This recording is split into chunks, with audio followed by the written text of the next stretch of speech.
আসসালামু আলাইকুম বন্ধুরা, ফিরে এলাম আরও একটা নতুন ভিডিও নিয়ে। দেখতে পাচ্ছেন প্রচণ্ড রোদ, আমার চোখে মুখে তার প্রতিক্রিয়া আপনারা বুঝতেই পারছেন। তো হয়তো বলবেন যে এত রোদের মধ্যে ভিডিওটা করার কি প্রয়োজন ছিল। আসলে এই রোদের জন্যই অপেক্ষা করছিলাম, কারণ আজকে যে ভিডিওটা আপনাদের সামনে আমি উপস্থাপন করতে চলেছি সেটা এই রোদকে নিয়ে ভিডিওটা আমার, সেই জন্য এই রোদের মধ্যে আমি ভিডিওটা করছি। এখন পর্যন্ত যারা আমার চ্যানেলটিকে সাবস্ক্রাইব করেননি, প্লিজ আমার চ্যানেলটিকে সাবস্ক্রাইব করবেন, আর ভিডিওটি ভালো লাগলে অবশ্যই শেয়ার করবেন এবং কমেন্ট করতে আপনারা কেউ ভুল করবেন না। কারণ ভিডিওর সবচেয়ে ইন্টারেস্টিং যে বিষয়টা আমার কাছে মনে হয় সেটা হলো এই কমেন্ট। আমি পূর্বে একটা ভিডিও শেয়ার করেছিলাম স্ট্রবেরি চাষ নিয়ে। সেই ভিডিওর লিঙ্ক আমি এই ভিডিওর মধ্যেও দিয়ে দিয়েছি, আপনারা দেখে নিতে পারবেন। তো সকলের একটা প্রশ্ন ছিল যে স্ট্রবেরি চারা তো আমরা সবাই কিনি, স্ট্রবেরি আমরা চাষ করি, কিন্তু গাছটাকে বাঁচিয়ে রাখার যে পদ্ধতি সেই ব্যাপারে আপনারা অনেকেই জানতে চেয়েছিলেন। আজকে চলুন আপনাদেরকে আমি সেই ব্যাপারেই জানাবো যে আমি আমি আমি নিজে কিভাবে স্ট্রবেরির চারা আমি বাঁচিয়ে রাখি এবং কিভাবে চারা তৈরি করি। তো আর দেরি না করে আসুন আমরা যাই মূল ভিডিওর দিকে। এখানে আমার 1 2 3 4 5 5টি টব রয়েছে। 5টি টবে 5টি স্ট্রবেরির চারা রয়েছে। এইটি বাদ দিয়ে এই 4টি চারা থেকে আমি কিন্তু এবার স্ট্রবেরি চাষ করেছিলাম, অর্থাৎ এইগুলো হচ্ছে মা গাছ। আর এখান থেকেই আমি এবছর চারা তৈরি করব।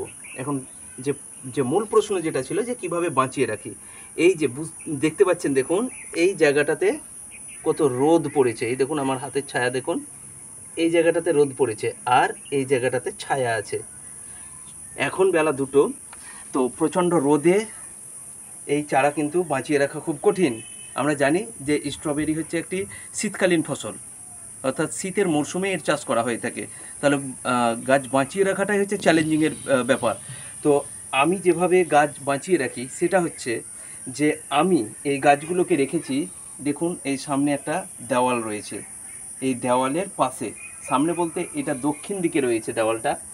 এই যে সকালবেলায় যে পূর্ব দিক থেকে সূর্যটা যখন ওঠে, সেই পূর্ব দিকের যে সূর্যের তাপ বা সূর্যের আলো সেটা কিন্তু সরাসরি আমার স্ট্রবেরির চারার ওপরে পড়ে, এবং বেলা বাড়ার সঙ্গে সঙ্গেই এই চারাগুলোর কিন্তু এই যে ছায়া, এই যে দেওয়াল, দক্ষিণ দিকের দেওয়াল থেকে ধীরে ধীরে ধীরে ধীরে ছায়াটা পড়তে থাকে এই গাছগুলোর ওপরে, অর্থাৎ এই টবগুলোকে ঢেকে নিতে থাকে।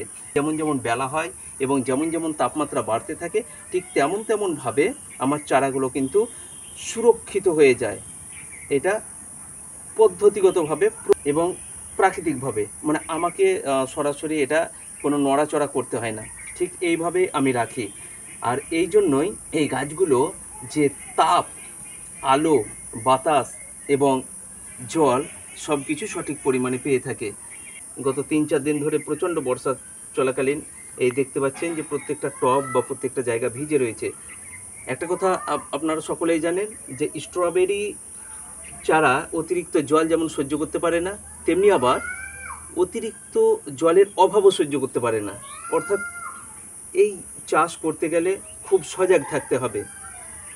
তো কয়েকদিন থেকে বৃষ্টি হচ্ছে, আমার জল নিষ্কাশনের ব্যবস্থা রয়েছে টবে, তবুও যদি দেখা যায় যে আরও বৃষ্টি হচ্ছে, আমাকে কিন্তু আবার রোদে গিয়ে দ্রুত শুকানোর ব্যবস্থা করতে হবে। এইভাবে আমি চারাগুলোকে বাঁচিয়ে রাখি। তো এখন এই যে 4টে চারার কথা বললাম যে এরা হচ্ছে মা গাছ, মানে এদের কাছ থেকে আমি এই বছর ফসল তুলে নিয়েছি। আর এই যে টবটা দেখতে পাচ্ছেন, এই যে গাছগুলো, এটা থেকে একটা রানার বেরিয়েছিল, সেই রানার থেকে আমি চারা তৈরি করেছি। এখন দেখতে পাচ্ছেন এই যে এই গাছটাকে আমি ভালো করে দেখাচ্ছি, এই যে এই দেখুন রানার চলে এসেছে। এই রানার থেকে আমি কিন্তু চারা এবার তৈরি করব, এখন সময় হয়ে গেছে চারা তৈরি করার। আর এই যে আরও একটা রানার আপনাদেরকে দেখাই, এই দেখুন আরও একটা রানার অলরেডি শেকড় গজিয়ে গেছে এখানে। এই রানার থেকে আপনারা অনেকেই জানেন যে এই যে একটা চারা, এই যে একটা চারা দেখতে পাচ্ছেন, এটারও মাটির প্রয়োজন। এখন শিকড় গজাবে, এইখান থেকে আরও একটা বেরিয়েছে, আবার আর একটা তৈরি হবে, সেখান থেকে আর একটা তৈরি হবে। এইভাবে একটা মা গাছ যদি আপনারা বাঁচিয়ে রাখতে পারেন, তো ইচ্ছা করলে আপনারা 100রও বেশি চারা তৈরি করতে পারবেন, যেটা আমি গত বছর তৈরি করেছিলাম। তো যেহেতু এই 4টে গাছ আমার এবার বেঁচে ছিল, সুতরাং তাদের প্রতি যত্ন নিচ্ছি। কিন্তু একটা গাছ থাকলেও আমি 100-র বেশি চারা তৈরি করতে পারবো। তো অনেকেই বলে থাকেন, মানে আমার কাছ থেকে চারা নেওয়ার কথা বলে থাকেন, কিন্তু একটা কথা মনে রাখবেন যে এত পরিমাণে চাহিদা থাকে যে সকলের কথা মনে থাকে না। সুতরাং আমার আগের ভিডিওতে দেখে নেবেন যে কোন সময় চারা রোপণ করতে হয়, সে ব্যাপারে যে ভিডিওটা রয়েছে সেই ভিডিওটা ভালো করে দেখবেন, এবং সেই ভিডিওটা দেখার পর সঠিক সময়ে যারা স্থানীয় রয়েছেন তারা আমার সঙ্গে যোগাযোগ করবেন, আমার বাড়ি থেকে চারা সংগ্রহ করবেন। কিন্তু কাউকে মানে ডেলিভারি করার আমার পক্ষে সম্ভব নয়, যেহেতু সেই পদ্ধতি নেই বা সেই ব্যবস্থা নেই। তো আশা করি ভিডিওটা বুঝতে পেরেছেন যে গাছগুলোকে কিভাবে বাঁচিয়ে রাখি। আশা করি আপনাদের সকলের প্রশ্নের উত্তর দিতে পেরেছি। যদি ভিডিওটা ভালো লাগে অবশ্যই কমেন্ট এবং শেয়ার করবেন।